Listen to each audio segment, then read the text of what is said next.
भले मुड़ी भाजपा की है, झाल ममता जी को लग रहा है, लेकिन अब उसका कॉम्बिनेशन हो गया और निश्चित है अब बंगाल विकास की एक नई गाथा लिखेगा। ये आगाज है, अभी परिणाम बाकी है। 2029 आने दीजिए, झारखंड में भी बीजेपी का ही राज होगा। और भारतीय जनता पार्टी के कार्यकर्ता, एक एक कार्यकर्ता कांग्रेस के एक एक मंत्री से भी बड़े हैं। 5 राज्यों का जो चुनाव परिणाम आया उसमें कई अचंभे हुए। अचंभा यह हुआ कि वह वामपंथियों का वह लाल किला जो कभी ममता ने भेजा था, इस बार भाजपा अपना भगवा झंडा फहरा गई। दूसरी खबर जो थी वह आसाम से थी। आसाम में एक बार फिर से हेमंता बिस्वा शर्मा ने अपनी वापसी करने में कामयाबी हासिल की और माना जाता है कि इसके पीछे कहीं न कहीं जो नारी शक्ति वंदना का जो बिल था, जो संसद में रखा गया था और जिस भी तरीके से उसे गिराया गया, हालांकि विपक्ष के अपने नरेशन है, लेकिन कहीं न कहीं यह माना जा रहा है कि महिलाओं की जो बड़ी संख्या इस बार भाजपा की ओर मुड़ती नजर आई और उसके कारण भाजपा को यह अपार सफलता मिली। इस वक्त हमारे साथ हैं रांची के महापौर और बड़ा ही मुखर, आप समझ सकते हैं, हमेशा कहता हूं मुस्कुराते हुए हर सवालों का जवाब देती हैं, रोशनी दी। आपका नमस्कार। आप लोग एक बड़ा नैरेटिव बना रहे थे, बस नारी शक्ति बनना, ऐसे विपक्ष कह रही थी कि नारी शक्ति बनना का बिल तो 2023 में ही पास हो गया। आप लोग तो झूठा नैरेटिव खड़ा कर रहे हैं, डिलिमिटेशन लेके आना चाहते थे, नारी शक्ति का गीत गा रहे थे। खैर, इस जीत को आप किस रूप में लेती हैं? देखिए, पहले तो जो मैं आपने पहले कहा, पहले उसका जवाब दे दूं कि आपने कहा कि हम लोग गलतफहमियां फैला रहे हैं। मुझे एक बात बताइए कि जब 2023 में ये बिल सचमुच पास हो गया था, उस समय सारे लोगों की सहमति थी। चूंकि 2024 में चुनाव होने वाले थे, उस समय सारे लोगों को मंजूर था कि हाँ, महिलाओं को उनका अधिकार मिलना चाहिए। आज जब उस पर बेहद चर्चा हो रही थी, बेहद चर्चा इसलिए क्योंकि कोई भी बिल आने से पहले उसमें बहुत सारी चीजें जोड़ी जाती है, बहुत सारी चीजें काटी जाती है, तो उस पर चर्चा से क्यों भागा गया? मैं तो स्पष्ट कहती हूँ, जिन लोगों ने भी उस दिन मेज थपथपा कर, जिन कांग्रेसी महिलाओं ने, जिन सांसदों ने मेज थपथपा कर हंसी उड़ाई, उन्होंने हमें तमाचा नहीं मारा, अपने ही गाल पर तमाचा मारा, ये कह करके कि आने वाली जो उनकी प्रगति थी उससे उन्होंने रोका था। ये 33% आरक्षण आता तो सिर्फ बीजेपी की महिलाओं को नहीं आता, सभी महिलाओं को मिलता। और देखिए, जब जब नारियों का हक, अधिकार और दुराचार हुआ है, तब तब महायुद्ध हुआ है और महायुद्ध के साथ हमेशा अत्याचार हारा है, ये इतिहास गवाह है। और इसका ये परिणाम है, आप देख लीजिए कि जिस तरह से बंगाल में महिलाओं के ऊपर उत्पीड़ना होती थी, जिस तरह से वहां महिलाओं का सम्मान नहीं होता था, महिलाओं के ऊपर अत्याचार होता था, बलात्कार होते थे, कितनी ही वहां क्रूर व्यवस्था थी।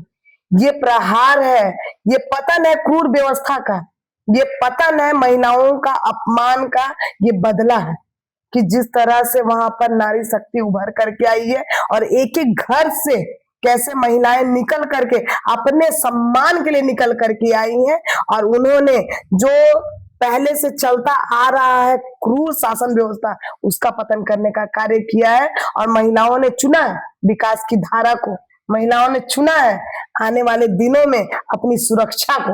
मैं बता दूं, अब जिस तरह से बंगाल में पहले माछ भात के नाम से उस प्रचलित था और लोग जाते थे उसी को समझते थे, लेकिन अब उसमें मुढ़ी भी, झाल मुढ़ी भी ऐड हो गई है। भले मुढ़ी भाजपा की है, झाल ममता जी को लग रहा है, लेकिन अब उसका कॉम्बिनेशन हो गया और निश्चित है अब बंगाल विकास की एक नई गाथा लिखेगा। और जिस तरह से भगवामय हुआ है हमारा बंगाल, तो निश्चित ही जितना वो पिछड़ा था, अब हमें पूर्ण विश्वास है आने वाले दिनों में विकास की मुख्य धारा के साथ वो भी जुड़ करके कार्य करेगा। दूसरा, आपने कहा ये असम को लेकर के, तो मैं असम के लिए बता दूं कि चाहे शुरू से अपनी थी और आज भी अपनी है, और वहां के चाहे वो ट्राइब हो, हमारे आदिवासी भाई बंधु हो, चाहे वहां पर बाकी सारे लोग हो, सारे लोगों ने पहले भी भारतीय जनता पार्टी पर अपना विश्वास जता करके रखे थे। अभी भी हमारे नेता हिमंता बिस्वा शर्मा को वो अपने सिर आंखों पर रखते हैं, अपना आदरणीय मानते हैं। और ये जो अभी चुनाव हुआ उसमें इसका परिणाम आपको एकदम दिखा कि जितना खुल करके लोगों ने वोट करके, जो सोचने से भी ऊपर परे, इतना ज्यादा खुल करके सपोर्ट लोगों ने का दिया है। तो मैं बंगाल की जनता को भी और असम की जनता को भी तहे दिल से धन्यवाद और आभार जताना चाहती हूँ, शुभकामना मनोकामना करना चाहती हूँ कि उनका भविष्य और उज्जवल हो। तो विपक्ष तो कह रही है कि यह तो चुनाव आयोग की जीत है, 2.5 लाख है आप लोग वहां से सेंट्रल फोर्स उतारे थे, उसकी जीत है, लोकतंत्र का काला अध्याय है। अच्छा एक बात बताइए, चुनाव कितने राज्यों में थे? 5 राज्यों में थे। 5 राज्यों में 2 राज्य जो थे जिसमें जीत हुई है तो वहां लोकतंत्र की जीत हुई है, और जहां पर भाजपा जीती है वहां षड्यंत्र करके जीती है। वे कह रहे हैं देखिए विपक्ष का काम 27 लाख वोट, क्या है ना, 27 लाख वोट किस राज्य में काटे गए? विपक्ष का काम है बोलते रहना, और एसआईआर ऐसा नहीं है कि सिर्फ एक जगह हो रहा है, वो संपूर्ण भारत में हो रहा है। और सचमुच जो जहाँ के व्यक्ति है उसकी एक पहचान, उसका एक आइडेंटिटी होना ही चाहिए, इसमें गलत क्या है?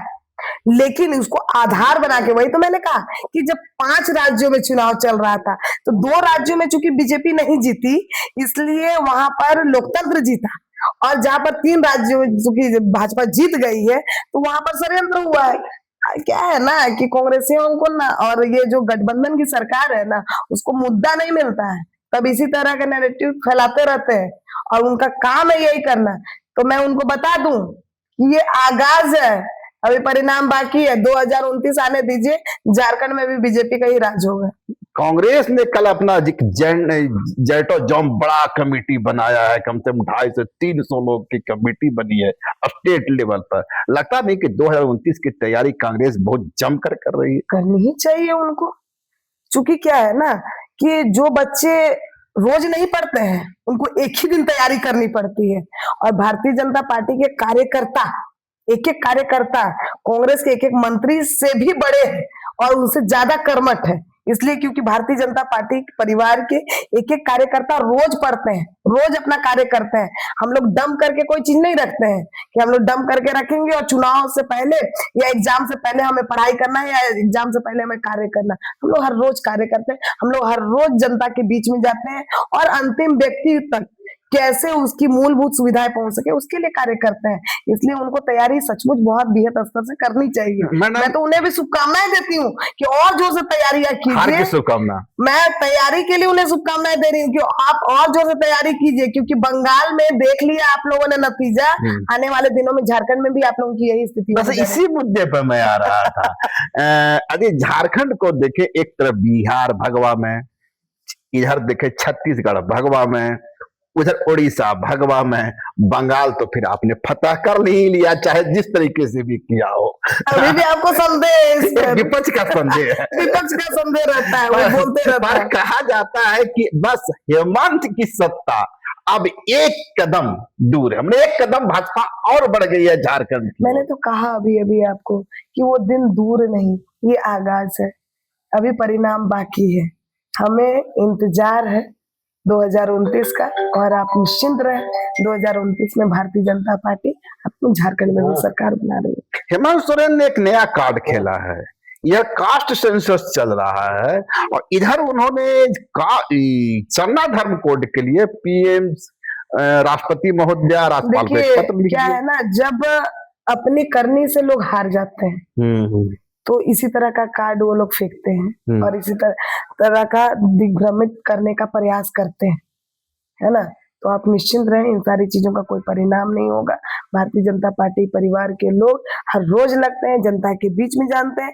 अब जनता जागरूक हो गई है, जनता जानती है कि मेरे हित के लिए कौन कार्य कर रहा नहीं कर रहा है। आप ये बताइए, अभी जो चुनाव में जीत करके लोग आए, 2500 महिला सम्मान योजना के आधार पर जीत करके आए, कितनी महिलाओं का सम्मान हो रहा है। हमें सम्मान नहीं, सुरक्षा चाहिए। हम महिलाएं हैं, हम कह रहे हैं हमें सुरक्षा चाहिए। क्यों नहीं बाल संरक्षण महिला आयोग का गठन कर दिया जा रहा है? क्यों नहीं? आज महिलाएं अपने दर्द किसे कहे पता नहीं चलता है। हम कितने लाखों लाख फाइल वहां पेंडिंग पड़े हुए हैं, अपना दर्द किसे बताएं? अगर सचमुच लगता है सरकार को कि हम जनता के लिए जीत करके आए हैं और जनता के लिए कार्य करना है, तो मैया सम्मान योजना सभी लोगों को दे, जितने लोगों को के लिए उन्होंने कहा था। सारी महिलाओं को सुरक्षा दे, सिर्फ महिलाओं को नहीं, बच्चे बूढ़े, या लोन व्यवस्था सही करे। अब देखिए जगन्नाथपुर में क्या हुआ, सरेआम भगवान के दरबार पर बिरसा मुंडा जी का हत्या हो जाता है, और क्या किया सरकार ने, उन्होंने जो मुआवजा बोला था वो मुआवजा तक नहीं दिया।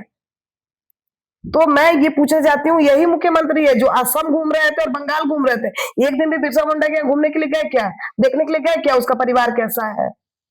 तो कहने वाली बस बात इतनी है कि दिग्भ्रमित करने वाली चीजें कम करनी चाहिए, अपने राज्य को देखना चाहिए कि हमें अपना राज्य को कैसे चलाना है। और सचमुच मैं तो माननीय मुख्यमंत्री जी को कहना चाहती हूँ कि आपका राज्य बहुत सुंदर है, इसे सजाने की संवारने की आवश्यकता है।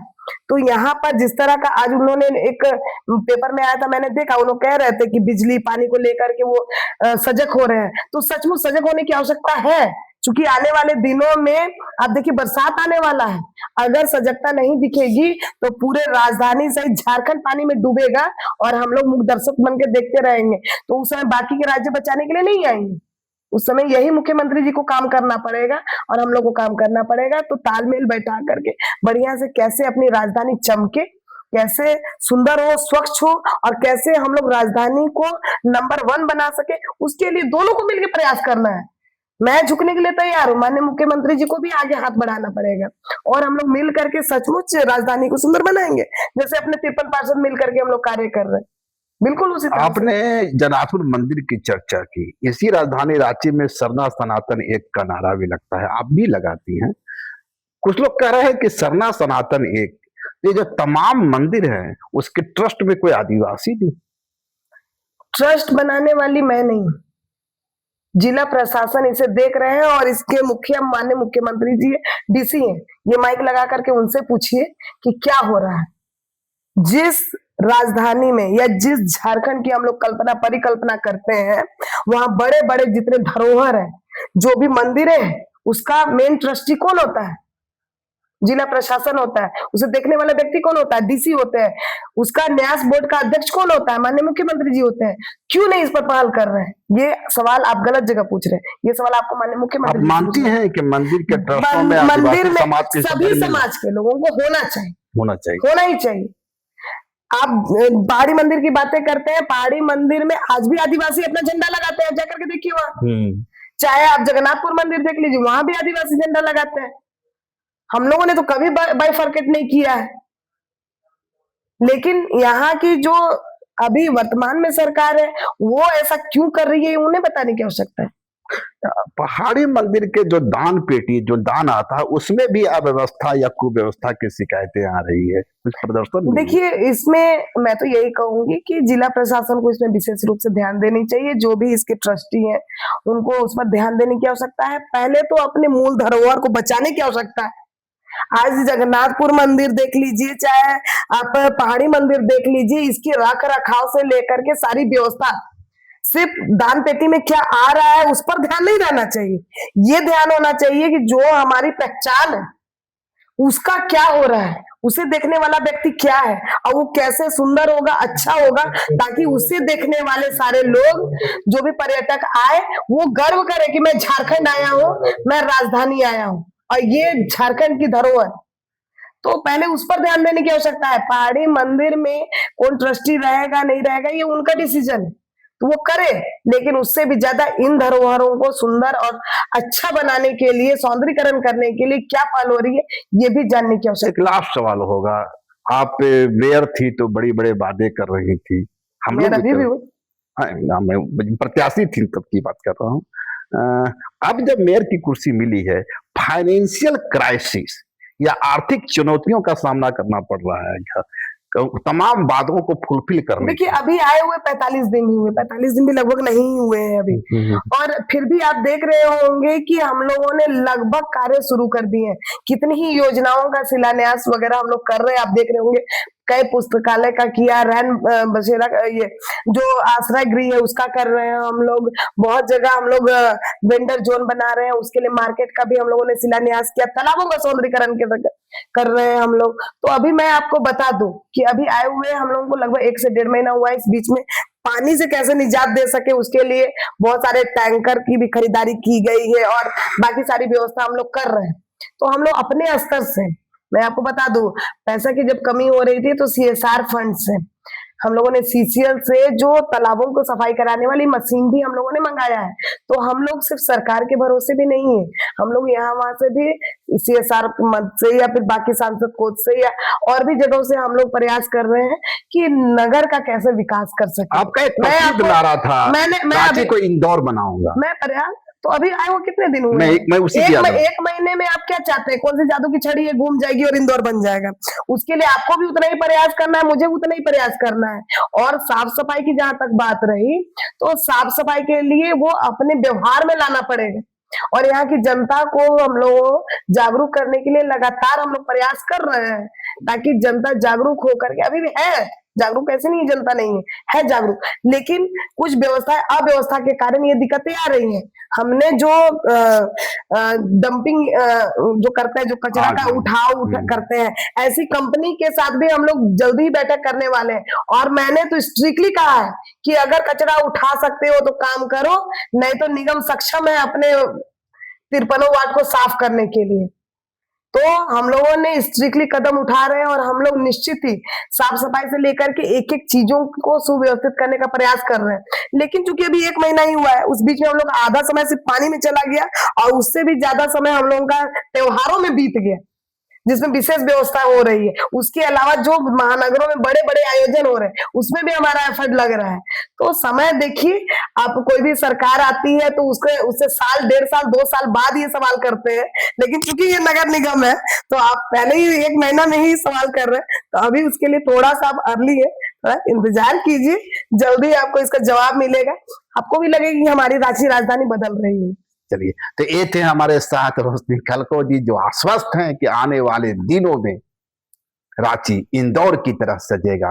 और जहां तक पॉलिटिकल चेंज की बात है, दावा कर रही हैं 2029 का जो चुनाव होगा, भाजपा जो इस वक्त चारों तरफ भगवा के घेरे के बीच में एक हरा टापू की तरह चमक रहा है, यह भी भगवा हो जाएगा।